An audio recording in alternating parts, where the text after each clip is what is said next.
சானா channel பார்த்து கொண்டு இருக்கும் அனைவருக்கும் வணக்கம். இது வந்து பார்த்தீங்கன்னா, உங்களுக்கு புதுசா தையல் கத்துக்கிறவங்களுக்காக உருவாக்கப்பட்ட மெகா தொடர் தான் இது. இதுல ஒவ்வொரு வீடியோவும் ஒவ்வொரு பகுதிய பத்தி தனியா வந்து போட்டுட்டு வரோம். இது ஒவ்வொரு பார்ட் அப்படின்னா, இப்ப மார்பு சுற்றளவு வந்து எப்படி அளவு எடுக்கிறது அப்படிங்கிறது தனி செக்ஷன் ஒரு வீடியோ இருக்கும். இடுப்பு சுற்றளவு எப்படி அளவு எடுக்கணும் அப்படிங்கிறது தனி சுற்றளவா இருக்கும். இதுலயே அப்படியே பார்த்தீங்கன்னா, அடுத்தடுத்து வர்றது பார்த்தீங்கன்னா, இப்ப மார்பு சுற்றளவ எப்படி மார்க் பண்ணணும் அப்படிங்கிறது மட்டும் தனியா ஒரு வீடியோல வந்துரும். இடுப்பு சுற்றளவுனா அது எப்படி மார்க் பண்ணணும், எதனால மார்க் பண்ணணுங்கிறது தனியா ஒரு வீடியோ வந்துரும். அதே மாதிரி அதுக்கு உண்டான கால்குலேஷன், அதாவது சீம் அலவன்ஸோ ஈஸ் அலவன்ஸோ அதுக்கு எப்படி விடணும், டாட் பிடிக்கிறதா இருந்தா அதுக்கு எவ்வளவு அளவுகள் சேர்த்தணும், எந்தெந்த கழுத்து மாடலுக்கு அந்த இடுப்பு சுற்றளவுக்கோ இல்லாட்டினா மார்பு சுற்றளவுலையோ ஆல்ட்ரேஷன் எப்படி நம்ம செய்யணும் அப்படிங்கிற நிறைய விஷயங்கள் வந்து அந்த மார்பு சம்பந்தப்பட்ட எல்லா விஷயங்களுமே அதுல வந்துடும். அதனால ஒவ்வொரு பார்ட்டும் தனித்தனியா பிரிக்கிறதுக்கு காரணம் அதனுடைய முழு விளக்கத்தை புதுசா கத்துக்கிறவங்க தெரிஞ்சுக்கணும் அப்படிங்கிறதுக்காக இது அடிப்படையா கொண்டுட்டு போயிட்டு இருக்கிறோம். ஆல்ரெடி தைச்சிட்டு இருக்கிறவங்க நிறைய அனுபவம் இருக்கு, ஒரு 10-15 வருஷம் 5 வருஷத்துக்கு மேல நீங்க ஏற்கனவே டெய்லரிங் தெரிஞ்சு பண்ணிட்டு இருக்கிறீங்க அப்படின்னா இது உங்களுக்கு ஒரு உங்களுக்கு தெரியாத ஏதாவது விஷயங்கள் இருக்குது அப்படிங்கிறத நீங்க கமெண்ட் பாக்ஸ்ல போடுங்க. உங்களுக்கு அது ஏதாவது மற்றவங்களுக்கு சொல்லி கொடுக்கறதுக்கு ஈஸியா இருக்கிறதுக்குமே இது பயன்படும். ஏன்னா அடுத்தடுத்த வீடியோஸ் வந்து பாத்தீங்கன்னா நாம போடுற வீடியோஸை பேஸ் பண்ணி அடுத்தவங்களுக்கு சொல்லி கொடுக்கறதுக்கும் பயனுள்ளதா இருக்கணும் அப்படிங்கிறதுக்காக தான் நாம தொடர்ச்சி அதை போட்டு வர்றது. ஏற்கனவே ரொம்ப அனுபவம் வாய்ந்தவங்களுக்கு ட்ரினிட்டி ஸ்டுடியோ ஈரோடு அப்படிங்கிற யூடியூப் சேனல்ல ஆயிரக்கணக்கான வீடியோ வந்து அதில் நம்ம போட்டிருக்கோம். அது எல்லாமே அனுபவசாலிங்க பார்க்கக்கூடிய அளவுக்கு ரொம்ப டெக்னிக்கலா அதுல இருக்கும். ஒவ்வொரு வீடியோவுமே ஒவ்வொரு அளவுகளை பத்தி ரொம்ப டெக்னிக்கலா அதுல பண்ணியிருப்பாங்க. அது வந்து அவங்க பார்க்கறதுக்காக. இந்த சேனலை பொறுத்த வரைக்கும் பிகினர்ஸ்க்காக முதல்ல தையல் கத்துக்க ஆர்வமா இருக்கிறவங்க, மேற்கொண்டு தொடர்ச்சியா இதுல கத்துக்கிட்டு ஒரு தொழிலை ஆரம்பிக்கணும் அப்படின்னு ஒரு ஆர்வத்துல இருக்கிறவங்க, ஆசைப்படக்கூடியவங்க, இது மாதிரி நிறைய அந்த மாதிரி வெரைட்டியா இருக்கிறவங்களுக்காகவே உருவாக்கப்பட்ட தொடர். அதனால ஒவ்வொரு வீடியோவும் தெளிவாகவும் விளக்கமாகவும் நிறைய சந்தேகங்களை பிரதிபலிக்கக்கூடிய அளவுக்கு இதுல இருக்கணும் அப்படிங்கிறதுக்காக தான் இந்த தொடர் ஆரம்பிச்சிருக்குது. இது முழுக்க முழுக்க பிகினர்ஸ்க்காக உருவாக்கப்பட்ட வீடியோ. அதனால தொடர்ச்சி வீடியோ பார்த்துட்டு வாங்க. இதுல வந்து பாத்தீங்கன்னா ஸ்லீவோட லென்த் பத்தி நிறைய விஷயங்களை வந்து அவங்க சொல்லியிருக்காங்க.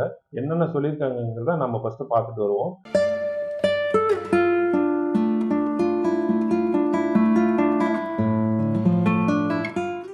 ஹாய் ஃப்ரெண்ட்ஸ், எல்லாருக்கும் வணக்கம். லாஸ்ட் வீடியோவில் உயரம் பற்றி பார்த்தோம். இந்த வீடியோவில் நம்ம அடுத்து பார்க்க போகிறது வந்து கையினுடைய நீளம். கையினுடைய நீளம் அப்படிங்கிறது நம்ம என்ன ட்ரெஸ் தைக்கிறோம் அப்படிங்கிறத பொறுத்து நம்ம வந்து அதனுடைய நீளத்தை வந்து நம்ம அளவு கணக்கிடுவோம். எப்படின்னா, இப்போ ஒரு ஸ்லீவ்லெஸ் அப்படிங்கும்போது நமக்கு அதுக்கு என்னென்ன அளவுகள் தேவை அப்படின்னா, ஷோல்டர் அளவும் ஆம்ஹோல் ரவுண்டும் மட்டும் இருந்தால் போதும். அதுவே ஒரு கேப் ஸ்லீவ் அப்படிங்கும்போது நமக்கு என்ன அளவு வேணும் அப்படின்னா, இந்த ஷோல்டர் பாயிண்ட் அப்படிங்கிறது ரொம்ப முக்கியம். எந்த இடத்துல நம்ம மெஷர்மெண்ட் எடுக்கிறோமோ அதே பாயிண்ட்ல தான் நம்ம தச்சு முடிச்சோன்னே அந்த ஸ்லீவ்னுடைய ஜாயிண்ட் வந்து நிக்கணும். அதனாலதான் நம்ம சொல்றது ஆர்ம் ஹோல், செஸ்ட் ரவுண்ட், இந்த ஸ்லீவ் லென்த் இது எல்லாமே கரெக்டா ஒரே பாயிண்ட்ல தான் நம்ம எடுப்போம். அப்படி நம்ம எடுக்கும் போது இந்த ஷோல்டர் பாயிண்ட்ல இருந்து தான் டேப்பை வந்து நம்ம நேரா வச்சுக்கணும். ஷோல்டர் பாயிண்ட் சென்டர் பாயிண்ட்ல இருந்து நம்ம எடுத்துக்கிறோம். இப்ப நார்மலா ஒரு கேப் ஸ்லீவ் அப்படின்னா என்ன அப்படின்னா, சும்மா தூக்கிட்டு இருக்கோம். ஒரு ஸ்லீவ் அப்படிங்கிறதுக்காக ஒரு சின்னதா ஒரு ஸ்லீவ் மட்டும் நம்ம வைப்போம். கிட்ஸுக்கு வைக்கலாம், நிறைய பேர் வந்து சாரி பிளவுஸுக்கெல்லாம் கூட அது வைக்கிறாங்க. அப்ப அந்த மாதிரி வைக்கும்போது இது லைட்டா ஒரு 4 இன்ச்சுக்குள்ளதான் வரும் கேப் ஸ்லீவ் அப்படின்னா. கேப் அப்படிங்கும்போது நம்ம ஸ்லீவுக்கு வந்து கேப் ஹைட்னு சொல்றோம் இல்லைங்களா, அதை விட ஒரு 1/2 இன்ச்சோ 3/4 இன்ச்சோ தான் நமக்கு வந்து ஸ்லீவனுடைய லென்த் இருக்கும். அப்போ இது வந்து பைசெப்ஸ்ன்னு சொல்லுவோம். பைசெப்ஸ் அளவு அப்படிங்கும்போது இந்த அடிக்கையிலிருந்து இப்படி வர ரவுண்டு. அதே மாதிரி இங்கிருந்து நம்ம எடுக்கிற அளவு பார்த்தீங்க அப்படின்னா ஸ்லீவனுடைய லென்த்து தான் நம்ம இப்போ கால்குலேட் பண்றோம். இப்போ 4 இன்ச்சஸ் அப்படின்னா அது வந்து ஒரு கேப் ஸ்லீவ். அதுவே இன்னும் கொஞ்சம் கீழே வந்து 6, 6.5, 7 இதுக்குள்ள வருது அப்படின்னா அது வந்து ஆஃப் ஸ்லீவ், அதாவது அரைக்கை அப்படிம்போம். அதுக்கப்புறம் பார்த்தீங்கன்னா நம்மளுடைய கையினுடைய முழங்கை வரைக்கும் இப்படி கையை இப்படி மடிச்சுதான் நம்ம ஸ்லீவ் லென்த் எடுக்கணும். இல்லாட்டினா நமக்கு இந்த இடத்துல நிறைய ஒரு மாதிரி சுருக்கமா வந்துடும். அதனால இப்படி கை இப்படி வைக்கும் போது என்ன அளவு வருதோ அந்த அளவுக்கு நம்ம வந்து ஸ்லீவ் லென்த் நம்ம எடுப்போம். அது வந்து நமக்கு எல்போ அப்படிங்கும்போது இந்த அளவுல வந்து நம்ம எடுக்கிறது. அதாவது கையினுடைய ஒன்னா எல்போ, கரெக்டா எல்போ வரைக்கும், கீழே 1 இன்ச்சு அல்லது மேல 1 இன்ச்சு அது வரைக்கும் நம்ம எடுக்கிறது தான் எல்போ. அதுவுமே பார்த்தீங்க அப்படின்னா இப்படி நீளமா டேப் வச்சு கையை மடிச்சு தான் நம்ம எடுப்போம். அதுக்கப்புறம் எல்போ அப்படிங்கும்போது இப்போ நார்மலா ஒரு 11 இன்ச்சு 11.5 இன்ச்சு அப்படியெல்லாம் வருது அப்படின்னா 12 இன்ச்சுக்குள்ள தான் ஹைட்டா இருக்கவங்களுக்கு ஒரு 12 இன்ச்சு அது வரைக்கும் வர்றது எல்லாமே வந்து எல்போ ஸ்லீவ் தான். அதுக்கப்புறமா ஒரு 13, 13.5, 14, 14.5, 15, 16 வரைக்குமே நம்ம எடுக்கிறது எல்லாமே பார்த்தீங்க அப்படின்னா 3/4 ஸ்லீவ். 3/4 அப்படிங்கும்போது முக்கால் கை. சரிங்களா? முக்கால் கை அப்படிங்கும்போது அந்த கையினுடைய லென்த் நமக்கு எவ்வளோ கேட்குறாங்களோ அந்த நீளம். அதுக்கப்புறம் பார்த்தீங்க அப்படின்னா ஃபுல் ஹேண்ட் அப்படிங்கும்போது நம்மளுடைய மணிக்கட்டு வரைக்கும். மணிக்கட்டுல இருந்து 1 இன்ச்சு மேலேயோ கீழேயோ நமக்கு வரலாம். அதை வந்து நம்ம ஃபுல் ஹேண்டுன்னு சொல்லுவோம். அப்போ ஒரு பிளவுஸா இருந்தாலும் சரி, ஒரு சுடிதாரா இருந்தாலும் சரி, அது லாங் ஃப்ராக்கு, லாங் கவுன், எந்த ஒரு வித ட்ரெஸ்ஸா இருந்தாலும், ஜென்ஸ் லேடிஸ் எந்த ஒரு ட்ரெஸ்ஸா இருந்தாலுமே நம்ம ஸ்லீவனுடைய லென்த்தை எங்கிருந்து கால்குலேட் பண்ணணும் அப்படின்னா ஷோல்டர் பாயிண்ட்ல இருந்து தான் நம்ம கால்குலேட் பண்ணணும். ஸ்லீவனுடைய லென்த்து எந்த அளவுக்கு கேட்குறாங்களோ ஒரு ஃபுல் ஸ்லீவுக்குள்ள எங்க வேணாலும் அவங்க லென்த் கேட்கலாம். அந்த மாதிரியான ஒரு இதுதான் நம்ம எப்படி டாப் லென்த்து மெஷர் பண்றோமோ அதே மாதிரி தான். எந்த அளவுக்கான ஒரு லென்த் கேட்குறாங்களோ அந்த அளவு வரைக்குமே நம்ம டேப் வச்சு அளவு எந்த லென்த் வேணுமோ அந்த லென்த்தை வந்து நம்ம குறிச்சிக்கலாம். ஏன்னா ஸ்லீவ் லென்த் அப்படிங்கும்போது ட்ரெஸ்ஸுக்கு ட்ரெஸ் மாறுபடும். ஸ்லீவ்லெஸ் இருக்கு, ஒரு மாடர்ன் ட்ரெஸ்ஸா ஒரு ஒரு ஷர்ட் தைக்கிறாங்க அப்படின்னா, ஒரு பிளவுஸ் தைக்கிறாங்க அப்படின்னா அதுக்கு வந்து ஒரு கேப் ஸ்லீவ் நல்லா இருக்கும். ஒரு ட்ரெடிஷனலான ஒரு சாரீக்கு ஒரு லுக் கொடுக்கணும் அப்படின்னா ஹாஃப் ஸ்லீவ் நல்லா இருக்கும். அதே மாதிரி ஒரு ஃபேன்சி சாரீ இந்த மாதிரி எல்லாம் நம்ம கட்டும்போது எல்போ நல்லா இருக்கும். இன்னுமே பார்த்தீங்க அப்படின்னா நல்லாவே ஒரு நெட்டட் சாரீ அந்த மாதிரி எல்லாம் கட்டும்போது நம்ம பாடிக்கு லைனிங் கொடுத்துட்டு ஸ்லீவுக்கு லைனிங் இல்லாம வெறும் இதா வைக்கும்போது 3/4 வச்சா நல்லா இருக்கும். அதே மாதிரி ஃபுல் ஹேண்ட் வச்சாலும் நல்லா இருக்கும். ஒரு லாங் கவுனு, ஃப்ராக்கு எதுக்கு வேணாலுமே நம்ம வந்துட்டு லென்த் வந்து நம்ம மெஷர் பண்ணிக்கலாம். எந்த அளவு வேணுமோ அந்த அளவு. இந்த லென்த் எல்லாமே பார்த்தீங்கன்னா நார்மலான ஸ்லீவுக்கு மட்டும்தானா அப்படின்னா கிடையாது. இது எல்லா டைப்பான ஸ்லீவுக்குமே இதுதான் லென்த். அதாவது நம்ம வைக்கிற பெல் ஸ்லீவு, பஃப் ஸ்லீவு எதுவா இருந்தாலுமே நம்ம எடுக்கிற லென்த் வந்து ஷோல்டர் டு கையினுடைய நீளம் எது வரைக்கும் வேணுமோ அது வரைக்கும் எடுக்கிறது தான் கையினுடைய நீளம், ஸ்லீவ் லென்த் அப்படின்னு நம்ம சொல்லுவோம். அதனால இந்த ஸ்லீவ் லென்த் அப்படிங்கிறது எல்லா இதுலேயுமே எல்லா ட்ரெஸ்ஸுக்குமே பொதுவான ஒரு விஷயம்தான். அதனால அந்த லூஸ் மட்டும் நம்ம எடுக்கிறது அளவுக்கு அளவு மாறுபடும். அதை மட்டும் நீங்கள் எப்படி அப்படிங்கிறத நீங்கள் பார்த்துக்கோங்க. Thank you viewers.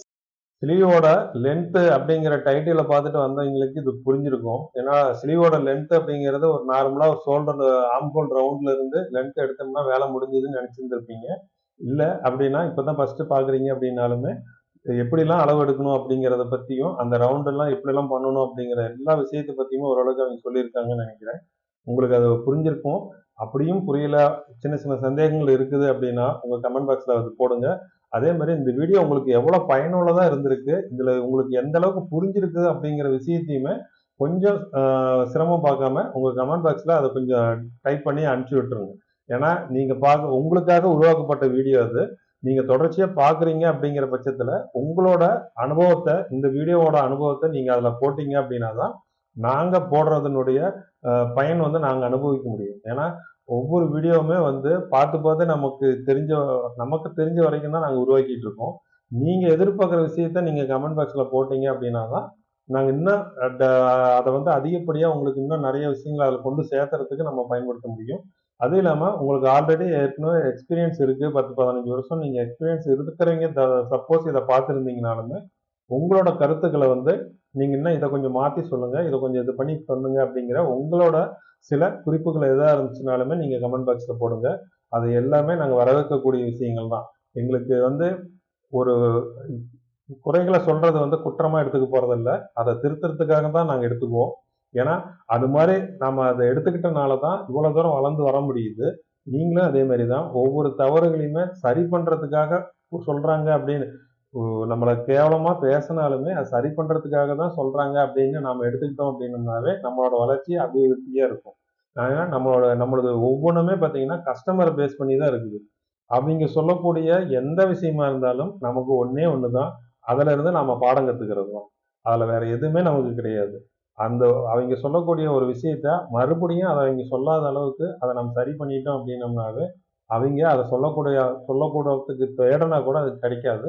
அந்த அளவுக்கு நம்மளோட டெவலப் வந்து நம்ம வளர்த்திக்க முடியும். அதனால பயன் வந்து நமக்கு தான், அவங்களுக்கு கிடையாது.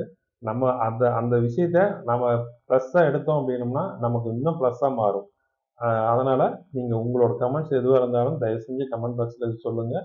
எங்களை அதை டெவலப் பண்ணுறதுக்கும் உங்களுக்கு நிறைய இன்னும் விஷயங்களை டெவலப் பண்ணி விடுறதுக்கும் எங்களுக்கு உந்து சக்தியாக இருக்கும் அது. அதனால தான் அவ்வளோ தூரம் நம்ம கேட்டுட்டு இருக்கிறது.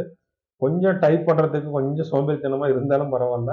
ஒரு 2 வார்த்தையாவது நல்லா இருந்தது அப்படிங்கிற விஷயத்தையாவது கொஞ்சம் அதை டைப் பண்ணி சொல்லுங்கள். ஏன்னா இதில் நன்றி சொல்லணும் பண்ணணும் அப்படிங்கிற விஷயம்லாம் தேவையே இல்லை.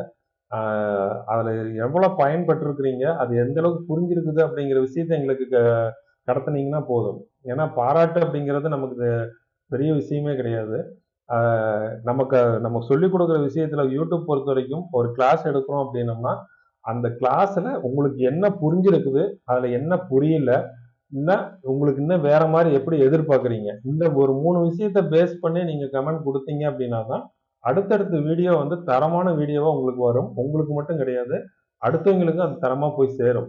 ஏன்னா எங்களுக்கு தெரிஞ்ச வரைக்கும் எங்களோட அறிவுக்கு என்ன எட்டுதோ அதை மட்டும்தான் நாங்கள் அப்படியே டெவலப் பண்ணி இது வந்து கரெக்டாக இருக்கும், இது வந்து எங்களுக்கு இது புரியும் அப்படிங்கிற ஒரு இதில் அனுபவ ரீதியாக நம்ம பார்த்துருக்கிற ஒவ்வொரு ஆன்லைன் கிளாஸில் கஸ்டமர்ஸ் கேட்குற கேள்விகள், அதே மாதிரி இப்போ ஸ்டூடெண்ட் கேட்குற கேள்விகள், இது மாதிரி நிறைய விஷயங்கள் ஒரு 1985 அவங்களுக்கு வந்திருக்கக்கூடிய அத்தனை அனுபவத்திலையும் அவங்களுக்கு ஞாபகத்தில் என்னென்ன விஷயங்கள்லாம் இருக்குது, எது எதெல்லாம் உங்களுக்கு கற்றுக் கொடுக்கணுங்கிறத ஞாபகத்துக்கு வருது, அதை எல்லாமே அதில் சொல்லிட்டு வராங்க. அதில் நீங்கள் கேள்வி கேட்டீங்க அப்படின்னா அவங்களுக்கு மறந்த விஷயங்களை கூட மறுபடியும் ஞாபகத்துக்கு வரும். அதை மறுபடியும் உங்களுக்கு புரிகிற மாதிரி விளக்கம் கொடுக்கறதுக்கு அவங்களுக்கு ஒரு வாய்ப்பாக இருக்கும்.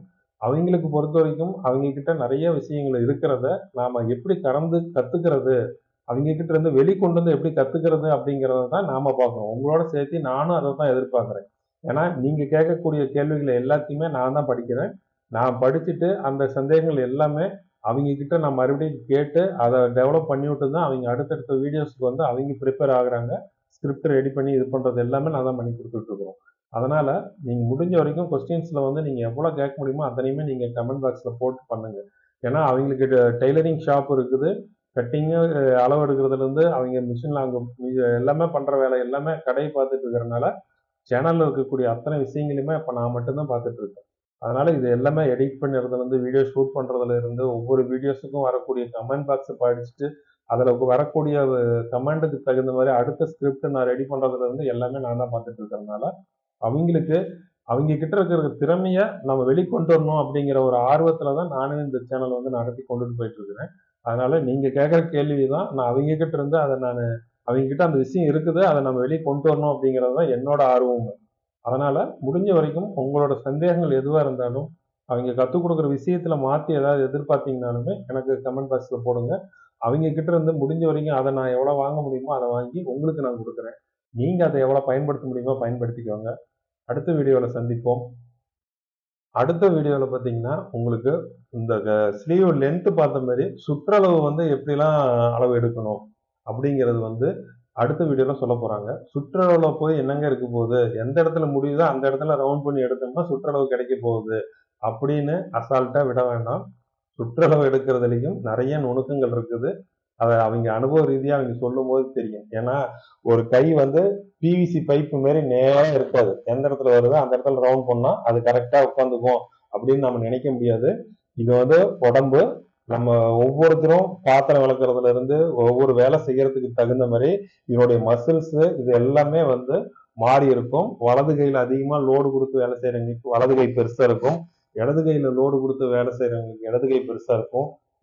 அதனால ஒன்று பெருசா இருக்கும்போது ஒரு கை சின்னதா இருக்கும். அதுல எந்த கையில நம்ம சுற்றளவு எடுக்கணும், அவங்க எந்த மாதிரி டைப்பான பிளவுஸ் போட்டிருக்காங்க, அந்த பிளவுஸுக்கு தகுந்த லூஸ் அவங்க எப்படி பண்ணிட்டு இருக்காங்க, அதுக்கு தகுந்த மாதிரி அந்த விரலை எப்படி வச்சு அந்த சுற்றளவு எடுக்கணும், இல்லை இறுக்கி டைட்டாக எடுக்கிறத எப்படி எடுக்கணும், லூஸாக கேட்டாங்கன்னா அதுக்கு எப்படி லூஸ் விட்டு அந்த அளவு எடுக்கணும். இது மாதிரி நிறைய விஷயங்களை வந்து அந்த சுற்றளவு எடுக்கிறதுல இருக்கு. ஏன்னா இங்க மேல் பகுதியில மசில்ஸ் அதிகமா இருக்கும். அதுக்கு அடுத்தது பார்த்தீங்கன்னா மசில்ஸ் வந்து அப்படியே டவுன் ஆகும், கம்மியா வரும். அதுக்கு அடுத்தது பாத்தீங்கன்னா உங்களுக்கு வேலை செய்யறதுக்கு தகுந்த மாதிரி இந்த இடத்துல மசில் வந்து மறுபடியும் சதைப்பிடிப்பு வந்து அதிகமா இருக்கும். அதுக்கப்புறம் மணிக்கட்டு பகுதியில பாத்தீங்கன்னா உங்களுக்கு அளவு கம்மியா வர மாதிரி தெரியும். அதுவே பாத்தீங்கன்னா ஒரு 45 வயசுக்கு மேல 40 வயசு 45 வயசுக்கு மேல போகும்போது இந்த இடத்துல பேக் சைடுல இந்த இடத்துல சதைகள் வந்து லூஸ் ஆக ஆரம்பிக்கும். இங்க லூஸ் ஆக ஆரம்பிக்கும் போது ஆட்டோமேட்டிக்கா சுற்றளவு வந்து மாறுபடும். இங்க இருக்கிற அளவோட இங்க ஒரு சிலருக்கு அதிகப்படியான இந்த சதை எல்லாமே இங்க இறங்கி லோடாகி இந்த இடத்துல சுற்றளவு வந்து மாறுபடும். அதனால ஒரு 40 வயசு இருக்கிறவங்களுக்கு வரைக்கும் சுற்றளவுகள் எப்படி எடுக்கணும், 45 வயசுக்கு மேல அதிகமா போச்சுனாலோ அல்லது அவங்களோட மசில்ஸ் பாத்தீங்கன்னாவே லூஸா இருக்குதா டைட்டா இருக்குதா அதுக்கு தகுந்த மாதிரி எப்படி எல்லாம் அளவு எடுக்கணும் அப்படிங்கிற விஷயங்கள் எல்லாமே இருக்கு. அது எல்லாருமே நீங்க அதை கவனிச்சுதான் அளவு எடுக்கணும். அதனால 19 ரூபா சுற்றுலா மட்டும் எடுத்துட்டு நான் தைச்சது சரியா இல்லை அப்படின்னு நம்ம சொல்லிட முடியாது. அதுக்காக தான் நம்ம அளவு எடுக்கிறதுல இவ்வளவு விஷயங்களை தனித்தனியா சொல்லி கொடுக்கறதுக்கு காரணம் வந்து அளவு எடுக்கும் போது நீங்க என்ன அளவு எடுக்கிறீங்களா அதுக்கு நீங்க சரியா தைக்கிறீங்களாங்கிறது பெரிய விஷயமே கிடையாது. அது தைக்க தெரிஞ்ச யார்கிட்ட கொடுத்தோம்னாலுமே நீங்க கொடுக்குற அளவுக்கு கரெக்டா டேப் வச்சு அளந்து பார்த்தா தைச்சிருவாங்க. அது ஒரு பெரிய விஷயமே கிடையாது. அளவு எடுக்கும் போது நீங்க எப்படி அளவு எடுக்கிறீங்க அப்படிங்கறத தான் ஒரு பினிஷிங்கே தீர்மானம் பண்ணும். அதனாலதான் அளவு எடுக்கிறதுல நீங்க எவ்வளவு கவனம் எடுத்து இந்த விஷயத்த கத்துக்கிறீங்களோ, இப்ப நம்ம போட்டிருக்கிற இந்த ஒரு 12 வீடியோவை நீங்க எந்த அளவுக்கு இதை வந்து பிராக்டிஸ் பண்ணி அளவு எடுத்து எடுத்து பழகுறீங்களோ அந்த அளவுக்கு உங்க பிளவுஸ்னுடைய ஸ்டிச்சிங்கும் பினிஷிங்கும் வந்து பக்காவா வரும். இதுல நீங்க கோட்டை விட்டுட்டீங்க அப்படின்னா நீங்க தைக்கிறதுல நீங்க எவ்வளவு டேலண்டா நீங்க தைச்சீங்கனாலும் எவ்வளவு மாடல்ஸ் வச்சு தைச்சீங்கனாலும் உங்களோட கஸ்டமரை நீங்க திருப்திப்படுத்தவே முடியாது. அதனாலதான் இந்த அளவு எடுக்கிறது வந்து ரொம்ப முக்கியமான விஷயம். டெய்லர்ஸ் ஒரு பிளவுஸ் தைக்கிறது, கட்டிங் போறது, மார்க் பண்றது, இந்த விஷயத்த டிசைனா ஒரு மாடலை தைக்கிறது, இது எல்லாமே உங்களுக்கு அந்த தையல்ல கத்துக்கிட்டதுக்கு அப்புறம் அது வந்து உங்களுக்கு சாதாரண ஒரு விஷயம். அளவு எடுக்கிறது அப்படிங்கிறது தான் இந்த இந்த தையலினுடைய மெயினான கலையே வந்து பாத்தீங்கன்னா அளவு எடுக்கிறது தான். அதனால அளவு எடுக்கிறத ரொம்ப நுணுக்கமா மனசை வந்து ரொம்ப ஒருநிலைப்படுத்தி இதை வந்து கத்துக்கிறதுக்கு ட்ரை பண்ணுங்க. ஏன்னா அளவு எடுக்கிறது வந்து ரொம்ப முக்கியம். அசால்ட்டா அளவு எடுக்கவே மாட்டீங்க. இதை பத்தி நல்லா தெரிஞ்சுக்கிட்டீங்க அப்படின்னா அளவு எடுக்கிறதுல நீங்க தனியா கவனம் செலுத்துவீங்க. ஒரு அளவு எடுக்கிறத வச்சாவே நீங்க ஒரு பிளவுஸை தைக்க கொடுக்க போற இடத்துல அவங்க அளவு எடுக்கும் போதே உங்களுக்கு தெரிஞ்சிடும் இவங்க நல்லா தைச்சு நமக்கு பினிஷிங் கொடுப்பாங்களா கொடுக்க மாட்டாங்கிறத தீர்மானிக்கிறத அவங்க எடுக்கிற அளவு எடுக்கும் போதே நம்ம கண்டுபிடிக்க முடியும். அதனால அளவு எடுக்கிறதுல உங்களோட கவனம் முழுக்க முழுக்க இருக்கணும். உங்களோட முழு திறமையுமே அளவு எடுக்கிறதுல செலுத்துங்க. அதனாலதான் நோட்ஸ் எடுத்துக்க சொல்றதே இந்த அளவு எடுக்கிறதுல இருந்து நோட்ஸ் எடுக்க சொல்றதுக்கு காரணம் அதுதான். ரெண்டாவது அவங்க எப்படி அளவு எடுக்கணும் என்ன மாதிரி எல்லாம் அளவு எடுக்கணும் அப்படிங்கிறத மேடம் சொல்லிடுவாங்க. அதை எப்படிலாம் அதை கவனிக்கணும் ஏன் கவனிக்கணுங்கிற விஷயத்த பூராமே ஒவ்வொரு வீடியோல நான் சொல்றதுக்கு காரணம் அதுதான். இப்ப இந்த வீடியோல நான் கடைசியா சொல்றதுக்கு காரணம் அடுத்த வீடியோ பார்க்கும்போது இதை எல்லாத்தையும் கவனத்துல வச்சு அந்த வீடியோ நீங்க கவனிக்கும் போது உங்களுக்கு ஒரு ஐடியா கிடைக்கும். உங்க மனசுல அது பதியும். அவங்க சொல்லக்கூடிய ஒரு சின்ன விஷயம் தான். ஒரு ஒரு 10 நிமிஷம் 10 நிமிஷத்துக்குள்ள அவங்க விஷயத்த சொல்லிடுவாங்க. ஆனா அதை கவனிக்கிறத நீங்க இந்த அளவுக்கு தெரிஞ்சுக்கிட்டு அதை கவனிக்கும் போதுதான் உங்களுக்கு நிறைய விஷயத்த வந்து உங்களுக்கு புதுசா கத்துக்கிறவங்களுக்கு அதை கவனிச்சுக்க முடியும். அதனாலதான் நான் வந்து தனியா ஒரு விளக்கம் கொடுத்து முதல் வீடியோவுக்கு இந்த வீடியோல என்ன இருக்குது அது என்ன பண்ணணும் அப்படிங்கிறதையும் அதே மாதிரி அடுத்த வீடியோவில் என்ன சொல்ல போறோம் அதை எப்படி கவனிக்கணும் அப்படிங்கிறதையும் நோட்ஸ் எப்படி எடுக்கணும் அப்படிங்கிறதையும் நான் ஒரு விளக்கம் கொடுத்துட்டு வர்றதுக்கு காரணம் அதுதான். அதனால நீங்க முடிஞ்ச வரைக்கும் அதை கவனமா பாருங்க. அளவு எடுக்கிறத முடிஞ்ச திரும்ப திரும்ப வீடியோ பார்த்து அதை கரெக்ட் பண்ணி வச்சுக்கோங்க. இதை மனசுல நல்லா பதிய வச்சுக்கோங்க. அளவு எடுக்கும் இது கத்துக்கிட்டீங்கன்னா அளவு எடுக்கிறது ரொம்ப ஈஸி. ஆனா கத்துக்கிறது எதை கவனிக்கணும் அப்படிங்கிற விஷயத்த வந்து ரொம்ப தெரிஞ்சு வச்சுக்கோங்க.